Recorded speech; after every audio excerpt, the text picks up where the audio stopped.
Mulegé, de aquí a Mulegé, hacía 2 días y medio. Tenía que dormir 2 noches en alguna parte. Generalmente pues se buscaba donde hubiera agua. Y en una de las ahí en la Bahía Concepción, ahí había un pocito a la orilla del mar del que salía agua dulce, y había unos árboles muy frondosos que daban sombra, y ahí llegaba siempre a dormir, ya sea a la ida o a la vuelta, porque estando allá en Mulegé no cambió el general de tónica.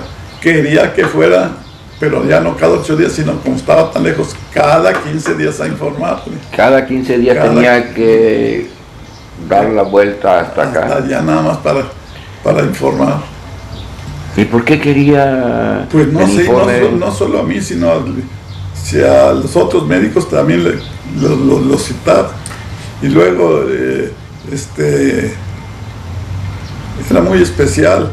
Si le faltaba una persona y creía él que el médico podía hacerse cargo, así que fuera de otra cosa, lo metí a mí cuando estaba en Mulegé. Se fue el subdelegado de Mulegé. Entonces me hizo ir allá y me dice: de hoy en adelante, además de médico, eres subdelegado de Mulegé. Digo, pero mi general, yo de eso no sé ni papa. Pues aprendes. Ahora, lo que es Mulegé, pues era un pueblito chiquito, pero ya era pueblito, ya tenía calles y su placita, pero era además muy bello, porque tenía lugares muy bonitos. Tenía un represo de donde bajaba agua de los cerros y se llenaba, y ese represo se comunicaba por medio de un río, que es por el agua que salía del represo hacia el mar. Ese río pues era de varios kilómetros, y había a los lados del río huertas muy bonitas con muchos árboles, así es que ahí generalmente se podía uno bañar en el represo. Había pescados grandecitos, podía irse a las huertas. Luego había playas cercanas muy bonitas, Santispac y otras más. Y digamos, el domingo me iba a pasar unos días a la playa, unas horas a la playa, y la gente muy agradable. Nomás tenían un problema, que ahí en Mulegé tampoco conseguí casa para vivir. Entonces le dije a mi general: no hay casa para vivir. No te preocupes, que uno de los cuartos del hospital que está por terminarse, métete en él. Y me metí en él, en un cuarto de los que todavía no terminaban bien el hospital. Pero resulta que el problema es que arriba del hospital había una cárcel. Y era una cárcel muy especial, porque ahí se mandaban, así como a las Islas Marías se mandaban antes a los gentes que eran más malos, pues aquí en Baja California se mandaban a Mulegé a los que eran más malos, y los tenían en esa cárcel. Pero en esa cárcel les permitían trabajar de día, así es que la puerta estaba abierta para ellos. En el día se iban, trabajaban y regresaban en la tarde, y allá los encerraban. Pero, y viviendo arriba de nosotros, mi mujer no tenía mucho miedo. Y no solo era eso, sino que como yo seguido me sacaban a consultas a caballo, a rancherías, 5, 6, 7 horas, tardaba 2 días en regresar y se quedaba ella sola. ¿Y los presos no se iban? ¿No se escapaban? No se escapaban. No estaban felices, pues ¿dónde iban a estar así? Fíjese, estaban como de presos. Hotel. Trabajaban, eran buenos trabajadores, y trabajaban ahí en la ciudad. En el pueblo. Les pagaban y se volvían a dormir. Pues, ¿quién se iba? ¿Para qué se escapaban? ¿Quién se iba a escapar? No se escapaban. Entonces, pues viendo eso, que mi mujer, ya para esto mi mujer se embarazó, y viendo los problemas esos, y que se iba a venir el parto y todo eso, fui con el general otra vez a decirle que lo sentía mucho, pero que yo le iba a renunciar, que yo ya me iba a regresar a La Paz. No te me regreses. Mira, déjame pensar qué podemos hacer contigo. Vete otra vez a Mulegé, estate ahí y voy a buscarte algo para que te vaya bien. Bueno, total que un día me mandó de las veces que iba cada 15 días, me dice, ya te encontré un muy buen puesto. A ver, mi general, pues, ¿cuál es el puesto? Dice, mira, el territorio no tiene especialistas, entonces voy a empezar a mandar por parte del gobierno a enviarlos a México para que se especialicen, con la condición de que yo les ayudo para que se especialicen, pero ustedes tienen la obligación al terminar de regresar aquí a La Paz. Le digo, bueno, pues claro que sí, si acepto, pues me conviene, me especializo. No tenía ni idea yo en qué especializarme, entonces me comuniqué con México, sobre todo con la universidad, qué cursos de especialización había, y ya me dieron una lista, pero dice, ahorita en este tiempo ya están ocupados todas las plazas para los especialistas. Dice, hay tan solo dos carreras en que todavía hay, en la de anestesiología y en la de oftalmología. En la de oftalmología hay el cupo para 2 personas, dice, porque ahí entran nada más 4 cada 3 años, ya entraron 2 y faltan otros 2, y para entrar ahí necesita venir usted y presentarle un examen y que lo pase, y si lo pase y lo aprobamos y lo aceptamos, entonces ya se queda usted como estudiante de la especialización. Y así fui. Entonces yo le dije a mi hija, bueno, pues entonces quisiera irme de anestesiólogo. Dice, hombre, ayer o antier se lo ganaron ustedes, el doctor Corsen Luna, me escogió. También le prometí yo eso de la especialización, escogió el de anestesiología. Así es que a usted le queda más que oftalmólogo, así es que vaya a ver a lo de oftalmología. Entonces ya fui a México a presentar el examen para ver si me aceptaban de oftalmología, y también anduve investigando qué hospital era el mejor, cuál tenía mejores profesores para especialización, y me dijeron que el Hospital General de México estaba el doctor Puig Solanes, un oftalmólogo español que era muy hábil. Dicen, este es el mejor. Entonces fui ahí con él, y también me hicieron un examen para ver si pasaba, y no solo, era también muy especial ese señor, pero qué bruto, era muy buen oftalmólogo y muy buena gente, porque él se enteraba antes de aceptar a una persona que si era casado, que si era soltero, que si tenía hijos, que si no tenía hijos, que si era deportista, que si no era deportista, y que si era deportista lo mandaba a que jugara con médicos y ahí a ver cómo jugaba uno. Total que lo investigaban todo, y total a mí también me aceptaron. Entonces ya me quedé ahí, y ahí estuve 3 años haciendo la especialización. Pero para esto, muy a la generala, mientras estuve yo allá, me hizo otras baquetonadas el general Lachea. Me mandaba la mitad de mi sueldo para que yo pudiera sobrevivir, y de repente, ¡pum!, dejaba de mandarme, y yo no tenía ni con qué comer, ¿no? Entonces, pues esperaba un mes, y que si no me lo pasaba, no me lo mandaban ese mes o el mes siguiente, inmediatamente hablarle a mi tío y a Treviño para que, y ya nomás se reía el general, sí, ya les dijiste a Treviño y a tu tío, ya te vamos a mandar el sueldo, ya es que aquí se equivocaron y lo mandaron para otro lado, puras mentiras. Total, como 2 o 3 veces en los años que estuve allá, tuve el problema que por 1 mes o 2 me suspendieron lo que me enviaron. ¿Y por qué lo hacía? ¿Quién sabe? Porque él echaba la culpa a los empleados. Decía, no, si aquí sale tu dinero para allá, pero pues se equivocaron, lo pusieron a nombre de otro, ¿no? Pues mentiras, no sé por qué lo digo, la verdad. Ya terminando la especialización, pues me vine otra vez a La Paz y llegué a La Paz y entonces me dio un puesto de oculista del Hospital Salvatierra, pero el Club de Leones me ayudó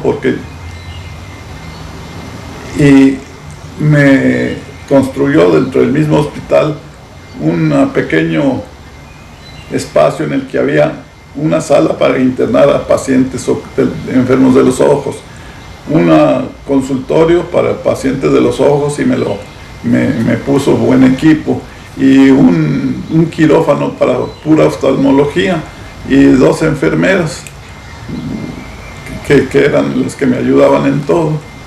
Entonces, pues entonces ya llegué ahí, estuve muy contento y ahí sí duré más tiempo, porque estando yo ahí se empezó a construir un hospital al sur de la ciudad, aquí por donde se iba antes a la salida para irse a Los Planes, pero estaba un arroyo, junto a un arroyo el hospital. Entonces a mí me mandó a mí de director de ese hospital, no tanto el general Olachea, sino que por recomendación del doctor Carrillo me puso a mí. Y ahí estuve en ese hospital 1 año y medio, porque nos corrió los ciclones. Cuando había un ciclón, era ese que baja tremendo, ese arroyo que baja tremendo de allá, de Los Planes, y se metía al hospital. Entonces teníamos que desalojar a todos los enfermos internos y llevarlos a salir con todo y enfermos a resguardo. Entonces duramos nada más ese hospital trabajando 1 año y medio, y al 1 año y medio ya habían empezado el que está aquí, que también se iba a llamar Salvatierra, que está aquí en la calle Bravo, y lo iban a quitar del que estaba en la Madero. Entonces cuando me vine de allá, me vine, pero aquí sí nada más con el puesto de oftalmólogo, y ahí empecé a trabajar en el Hospital Salvatierra de aquí de La Bravo como oftalmólogo. Ahí duré mucho tiempo como oftalmólogo, hasta 1970 y tantos. Obviamente era el único oftalmólogo en todo el estado. 20 años, no, más de 20 años, como 30 años, era el único oftalmólogo, pero no solo del pueblo, sino del territorio. Cuando yo llegué aquí,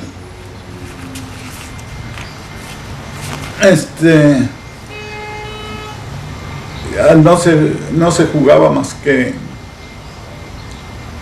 béisbol y básquetbol, y eran muy buenos para béisbol y básquetbol.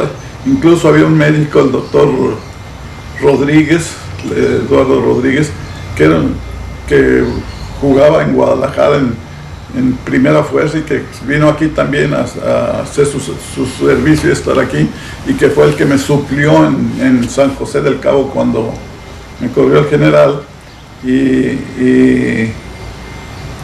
era jugador de básquetbol y béisbol, pero nadie jugaba fútbol.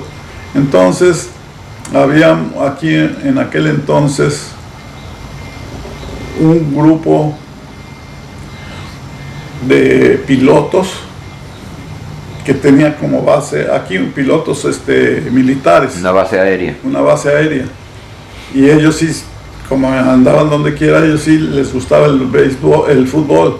Y además también los militares, que también los soldados y todos esos andaban y venían, también les gustaba el fútbol. Entonces nos pusimos de acuerdo y hicimos 3 equipos. Uno que era el de los soldados, otro que era el de los pilotos, y otros que era de personas así que no civiles, libres, sí. y esos formamos un equipo que se llama el Independiente, que se llamaba el Independiente. Pues en él jugábamos, que me acuerdo yo ahorita, pues ya se me han olvidado tanto. Estaba el Chato González, que era un dentista. Estaban los hermanos Batalla, que creo que ya no viven aquí, se fue a España uno de ellos o no sé qué. Pues de momento sí, se me escapan, pero... ¿Y eran buenos? Estaba el ingeniero Reséndiz, que se fue después a Aguascalientes. Sí, eran muy buenos. Había varios españoles, entre ellos los Batalla, y había dos que trabajaban en aquel entonces en el Hotel Perla, que era un hotelito mugroso, y uno que era cantinero y le faltaba un ojo. También era otro más que también jugaban fútbol y también estaban en el equipo de nosotros. Entonces ya se empezó a desarrollar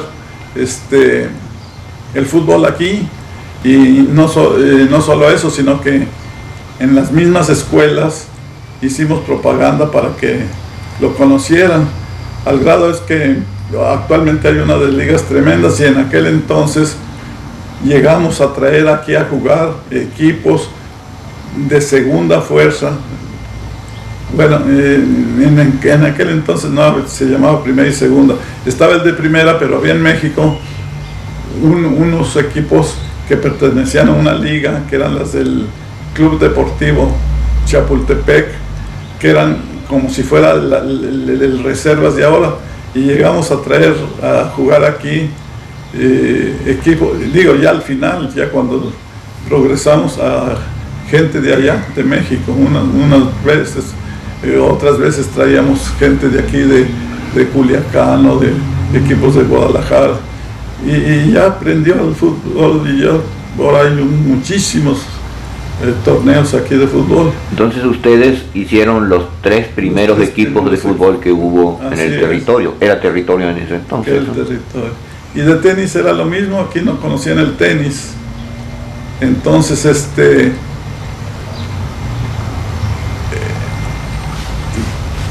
había varias gentes que tenían parientes o lo que usted quiera, por ejemplo los Ramírez y los de la Purísima, que tenían hijos o parientes que se jugaban. Entonces los parientes ellos querían que se desarrollara el tenis, entonces nos juntamos con unos 20 personas, y por cooperación, entre ellos el señor King, el de la XNT, él era muy activo, entonces entre todos nos compramos un terrenito a la salida a los Planes, y ahí se hicieron 3 o 4 canchas de tenis, pero pues para aprender bien tenis también se encargó de traer profesores para que le diera clase de tenis, y el primero que vino fue uno que se llamó Enríquez, se apellidaba Enríquez. Después llegó otro que se llamaba Luis, no me acuerdo cuál era el apellido, y luego un señor Garciglia, que era de aquí, que también sabía jugar bien. Entre esos 3 empezaron a dar clases de tenis hasta a las mujeres, a los niños y a los grandes hombres, y se fue desarrollando, ya que empezó el tenis así, que ya hubo gente que más o menos jugaba, entonces se hacían competencias con los tenistas de aquí cerca, se traían los equipos de tenis de Culiacán, o los equipos de tenis de Los Mochis, y venían aquí y nosotros íbamos para allá, y llegamos hasta traer gente de Guadalajara, y llegó a haber tan buenos tenistas aquí que hubo torneos, claro, en que al primero y al segundo lugar tenían un premio, pero un premio económico, no una cosa del otro mundo, pero sí se le daba 10,000 pesos al primer lugar y 5,000 pesos al segundo. Entonces ya no solo aquí, sino en Guadalajara y aquí en Sinaloa y Sonora empezaron a conocer a los tenistas de aquí, y muchos de ellos pues venían para, además de jugar, pues saber, para sacar para el pasaje. Decía que en aquel entonces la profesión era un desastre, porque aquí podía ejercer cualquier persona, aunque no estuviera titulado. Entonces llegaban gentes que decían que eran médicos y no eran médicos. Aquí lo que había mucho era sobadores, enfermeras, parteras empíricas, curanderos, etcétera, que recetaban medicinas muy especiales, que extractos de cuero y cosas de esas, ¿no? Entonces la Secretaría de Salud y de Asistencia tomó cartas en el asunto y empezó a exigir que todo médico general, para trabajar aquí en Baja California Sur, al igual que en el país, necesitaba tener dos cosas. Una era título. El título se lo daba la facultad a la que uno había asistido, medicina o ingeniería, y el otro era la cédula. Entonces la cédula,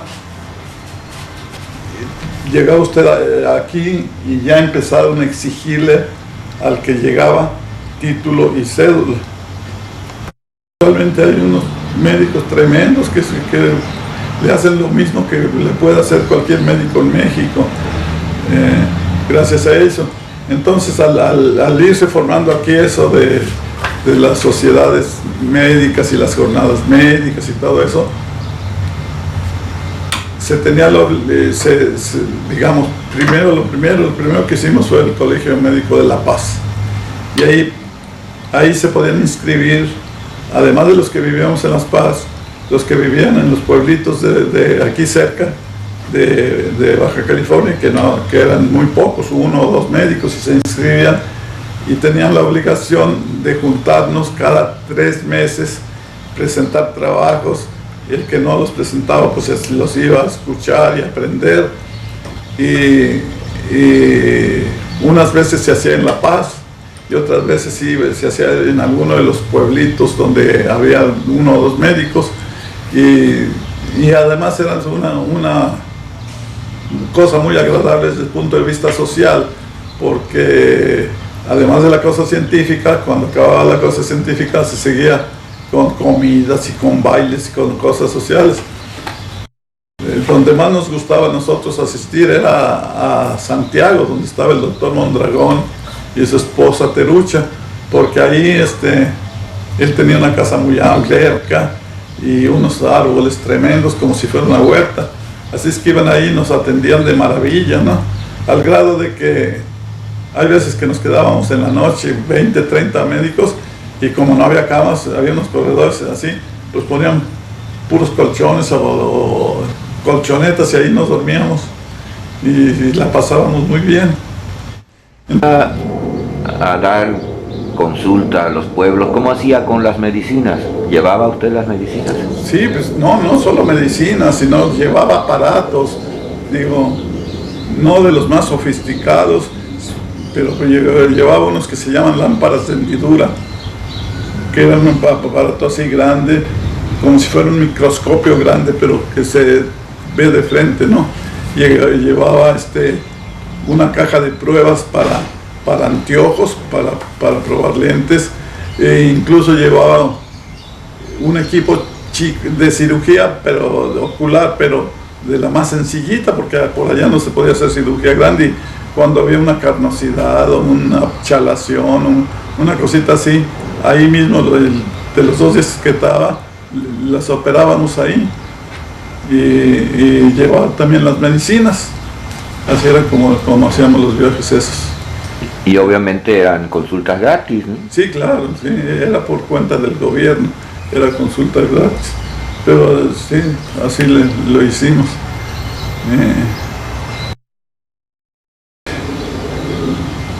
El general me mandaba a lugares de lo más raros, porque del oftalmólogos tenía que ir a atender, y así iba 2 veces al año a la isla San Marcos. que tenía que ir por el camino ese que duraba como 2 días en llegar luego pasar en un barquito a la isla, luego me estaba en la isla 1 o 2 días y 1 o 2 días en Santa Rosalía dando consultas, y luego otras 2 veces al año me mandaba a la isla de Cedros, con decirle que a veces me fui oculista del ganado. El general Olacheco le compró unas vacas francesas que muy finas y no sé qué, y no veían bien. A ver, doctor Serrano, examíneme. Póngale lentes a las vacas. ¿Qué voy a saber yo si yo no estudié veterinaria, yo estudié medicina, ni sé cómo sean los ojos por dentro de los animales? No, pues usted me lo va a resolver. Total, ahí anestesiamos una de esas vacas que costaban un dineral, y ahí fue el veterinario, lo anestesiaron, ya anestesié a la vaca, le examiné el ojo y pude comprobar que tenían el nervio óptico blanco. Eso quería que había atrofia de ese nervio óptico. Entonces le dije, mire, mi general, yo no sé qué lo provocó, pero su vaca tiene atrofia del nervio óptico. Entonces dice, bueno, ya ve cómo, que no sabía. Bueno, pues eso de casualidad el nervio se veía igual que como si viera el del hombre. Y entonces ya mandó a avisar, digo, no sé con qué veterinario, etcétera, y el veterinario le informó que efectivamente esas vacas francesas eran muy frecuentemente hereditarias de padecer del nervio óptico. Entonces ya no mandó a comprar más vacas de esas porque iba a traer muchos aquí. Y así es que hasta de veterinario me hizo hacerlo mi general.